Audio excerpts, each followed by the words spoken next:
किट्टू नाम का एक बहुत ही शरारती बंदर रहता था। उसे पेड़ों पर उछल कूद करना और दूसरे जानवरों को चिढ़ाना बहुत पसंद था। किट्टू के पास असीमित ऊर्जा थी और वो अपना पूरा दिन एक पेड़ से दूसरे पेड़ पर कूदते हुए, ऊंची शाखाओं से लटकते हुए और कभी भी एक जगह शांत न बैठते हुए बिताता था। उसकी शरारतें जंगल के हर कोने में मशहूर थीं और वो अक्सर अपनी तेज गति और फुर्ती पर बहुत गर्व करता था। उसे लगता था कि तेज होना ही सबसे बड़ी शक्ति है और वो हमेशा अपनी चपलता का प्रदर्शन करने के नए तरीके ढूंढता रहता था।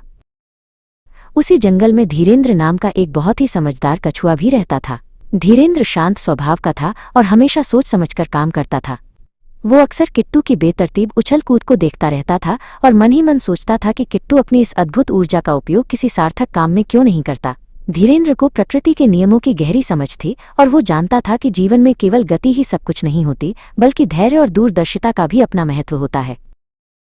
धीरेन्द्र अक्सर किट्टू को सलाह देता था कि उसे अपनी ऊर्जा को किसी अच्छे काम में लगाना चाहिए, जैसे फल इकट्ठा करना या दूसरे जानवरों की मदद करना। वो किट्टू को समझाता था कि जीवन में सिर्फ उछल कूद करने से कुछ हासिल नहीं होता, बल्कि समझदारी और तैयारी से ही असली सफलता मिलती है। धीरेन्द्र की आवाज़ हमेशा शांत और विनम्र होती थी, लेकिन उसकी बातों में गहरी समझदारी छिपी होती थी, जिसे किट्टू हमेशा नज़रअंदाज कर देता था। लेकिन किट्टू धीरेन्द्र की सलाह पर हमेशा हंसता था। वो धीरेन्द्र का मजाक उड़ाते हुए कहता था, तुम इतने धीमे हो, तुम्हें क्या पता फुर्ती का मजा।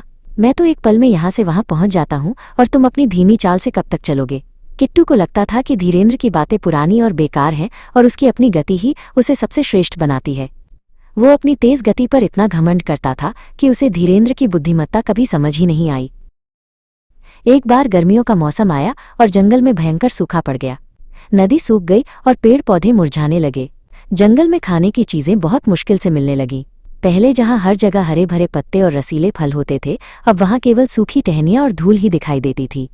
जंगल के जानवर भूख और प्यास से बेहाल होने लगे और हर तरफ मायूसी छा गई।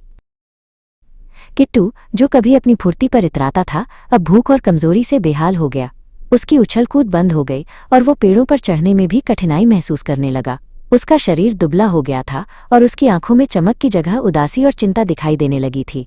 उसे अब अपनी तेज गति का कोई फायदा नहीं दिख रहा था, क्योंकि जंगल में खाने के लिए कुछ भी नहीं बचा था। इस बीच धीरेन्द्र ने अपनी बुद्धिमत्ता और दूरदर्शिता का परिचय दिया। उसने पहले से ही गर्मियों के लिए तैयारी कर रखी थी। उसने एक गुप्त जगह पर पानी के अंदर ताज़े फल और पत्तियां जमा कर रखी थीं। धीरेन्द्र जानता था कि बुरे समय के लिए तैयारी करना कितना जरूरी है और उसने अपनी धीमी गति का उपयोग समझदारी से किया था।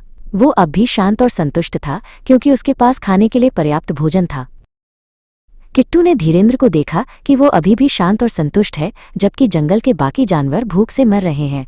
किट्टू को अपनी मूर्खता पर बहुत शर्मिंदगी महसूस हुई। उसे एहसास हुआ कि उसने धीरेन्द्र की सलाह को कितनी आसानी से ठुकरा दिया था। वो असहाय महसूस कर रहा था और उसे अपनी पिछली शरारतों पर बहुत अफसोस हो रहा था। उसे समझ आ गया था कि केवल गति ही सब कुछ नहीं होती।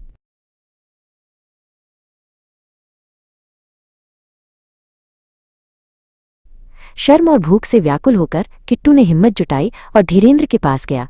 उसने अपना सिर झुकाकर धीरेन्द्र से मदद मांगी और अपनी गलती स्वीकार की।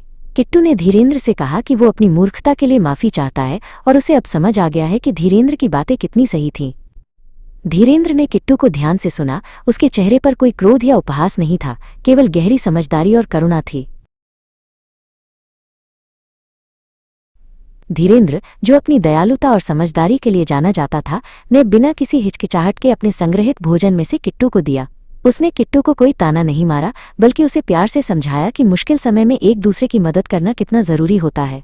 किट्टू ने कृतज्ञतापूर्वक भोजन लिया और उसे खाकर उसे थोड़ी राहत मिली। उसे धीरेन्द्र की महानता का एहसास हुआ। उस दिन से किट्टू ने एक बहुत महत्वपूर्ण सबक सीखा। उसे समझ आ गया कि बुद्धिमत्ता और दूरदर्शिता गति और शरारत से कहीं ज्यादा मूल्यवान होती हैं। उसने सीखा कि जीवन में तैयारी और समझदारी से काम लेना कितना जरूरी है। किट्टू अब केवल उछल कूद करने की बजाय भविष्य के बारे में सोचने लगा और अपनी ऊर्जा का उपयोग समझदारी से करने लगा।